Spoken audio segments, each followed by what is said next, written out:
Vienna, the winter of 1917. A woman lies in a hospital bed, eyes half open, unblinking. She has not moved in 3 days. Her breathing is shallow. Her pulse is steady. She is not in a coma. She is not asleep. She is somewhere else entirely, somewhere medicine has no map for. A neurologist named Konstantin von Economo stands at her bedside. He lifts her eyelid. The pupil responds. He asks her name. After a long delay, her lips move, a whisper, then nothing. He has seen 7 patients like this in the last month, all young, all previously healthy, all now unreachable. He will call what he's seeing Encephalitis lethargica, the sleeping sickness. But that name is a kindness, because some of these patients are not sleeping at all. Some are thrashing, screaming, hallucinating, and some are simply frozen, aware of everything, unable to move. This is the Blackmere podcast. I'm A.M. Blackmere, and today we're going to talk about a disease that killed 500,000 people, imprisoned thousands inside their own bodies for decades, and then vanished from the earth. Nobody has ever identified what caused it. Between 1916 and 1930, a disease swept across the world. It moved through Europe, crossed the Atlantic, reached India and Australia and South America. It struck without warning. A headache, a low fever, sore throat.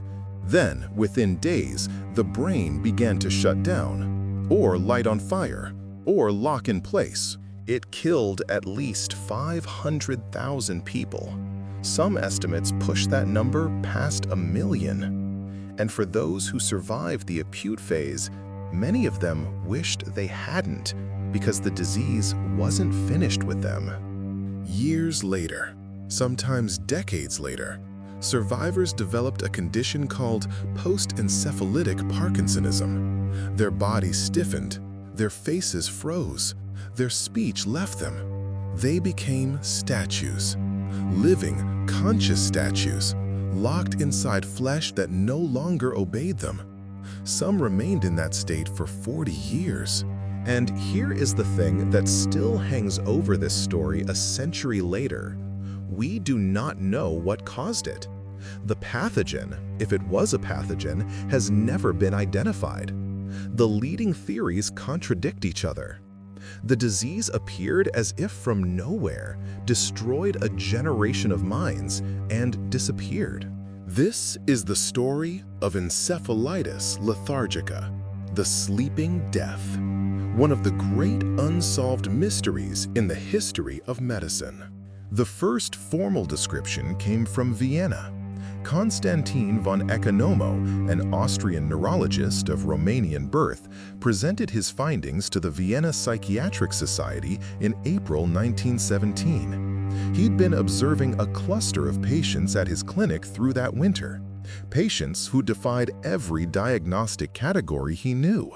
Von Economo was not a provincial doctor stumbling into something beyond his training. He was brilliant, multilingual, trained under Kraepelin and Alzheimer in Munich, under Pierre Marie in Paris. He'd studied at the finest clinics in Europe. He knew what he was looking at wasn't influenza, wasn't poliomyelitis, wasn't botulism. It was something new. He identified 3 distinct forms of the disease.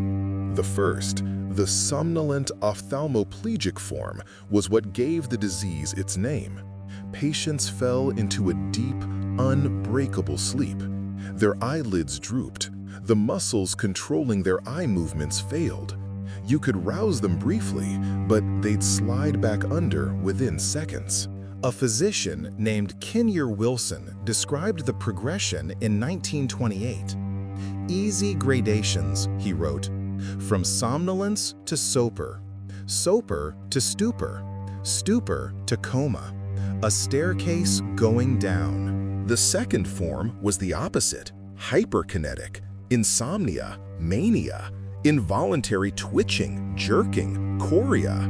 Patients couldn't stop moving, couldn't sleep, screamed, hallucinated. The third form was perhaps the most disturbing of all. Amyostatic akinetic. Total rigidity. No voluntary movement. A mask-like face.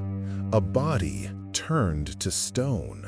Atmospheric storytelling left us a clinical description of one such patient that reads like something from a Gothic novel. Patient lies in bed looking like a pillar of salt. There is a sphinx-like immobility about her countenance. Her face is as expressionless as if it were carved out of granite. Our interest was aroused by the recent outbreak in our midst of a disease which we regarded as a stray visitor, whose sojourn might not unreasonably be expected to be of short duration, and whose back we should not be sorry to see. Events have not justified this expectation, as our guest is still outstaying his welcome. He spoke too soon. The guest would leave, but its damage was permanent. One would prefer a physical trouble which would produce outspoken feeble-mindedness with its limited range of harmful effects to this encephalitis, which may produce an intellectual, tormented, and cruel monster out of a gentle girl or boy. And the autopsies told a strange story. The damage was not in the cortex, not in the higher brain. It was in the basal ganglia, the brainstem, the deep structures, the parts of the brain that were supposed to be about movement, not about morality, not about the self. So, what caused it? The obvious answer, the one that dominated medical thinking for decades, was influenza. The 1918 Spanish flu and Encephalitis lethargica overlapped in time. They appeared to travel together. Many EL patients reported flu-like symptoms before the neurological assault began. It seemed logical, tidy, one pandemic triggering another. Atmospheric storytelling was unambiguous. It is unlikely that the 1918 influenza virus was neurotropic and directly responsible for the outbreak of Encephalitis lethargica. And then there's the most unsettling theory of all. The extinct pathogen hypothesis. The idea that whatever caused encephalitis lethargica, a virus, a bacterium, something we don't have a category for, simply no longer exists.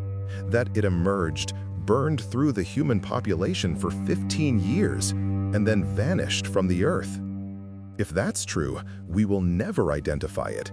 The evidence is gone. They were placed in institutions, and there they stayed. Sachs was not like other neurologists.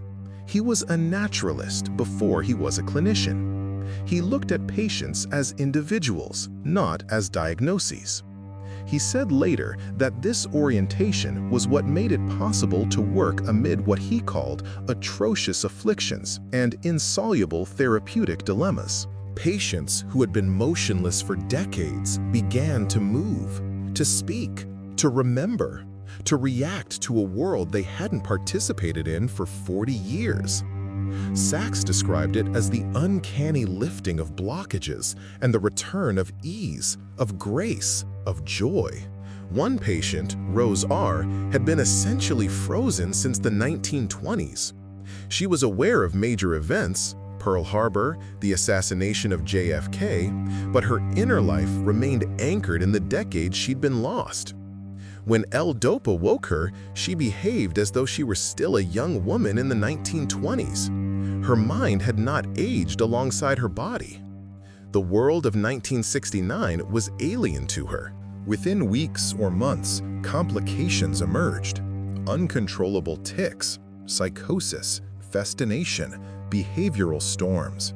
The drug didn't simply turn the patients back on. It exposed the depth of the damage, the fragility of whatever had been restored. Sachs wrote that he could not see these effects as mere side effects. They had to be understood as integral parts of an evolving whole. The disease, the decades of stasis, the sudden chemical intervention, they formed a system, and that system was unstable. Some patients found a stable middle ground, an enduring awakening, Sachs called it. New possibilities of life that had been impossible, unthinkable before L-Dopa. But many did not. Many relapsed. Many found themselves back in the frozen state, having tasted movement and speech and desire just long enough to understand what they were losing again. And that raises a question that has no clean answer. Was waking them an act of mercy or an act of cruelty? Is it better to be locked in and unaware of what you're missing, or to be given back your voice for a season, knowing it will be taken again? Sachs never resolved that question. Neither has anyone else. He published his findings in 1973. The book was called Awakenings. It was not a clinical monograph. It was a work of literature. He presented his patients not as anonymous cases, but as human beings with histories, temperaments, styles of speech. The medical establishment received it with silence or skepticism, but it survived. A documentary in 1974, Harold Pinter's play A Kind of Alaska in 1982, the 1990 film with Robin Williams and Robert De Niro. And through those adaptations, the forgotten patients of encephalitis lethargica finally became visible to the world. 40 years too late for most of them, but visible. I keep coming back to that image. The woman in Vienna in 1917, eyes half open, breathing steady, aware but unreachable, a pillar of salt. A century has passed. We still do not know what turned her to stone. Atmospheric storytelling still appear, a handful per decade. Patients presenting with symptoms that look like encephalitis lethargica, diagnosed only by exclusion because there is no test, no biomarker, no known pathogen to screen for. And in the years since the COVID-19 pandemic, neurologists have been watching.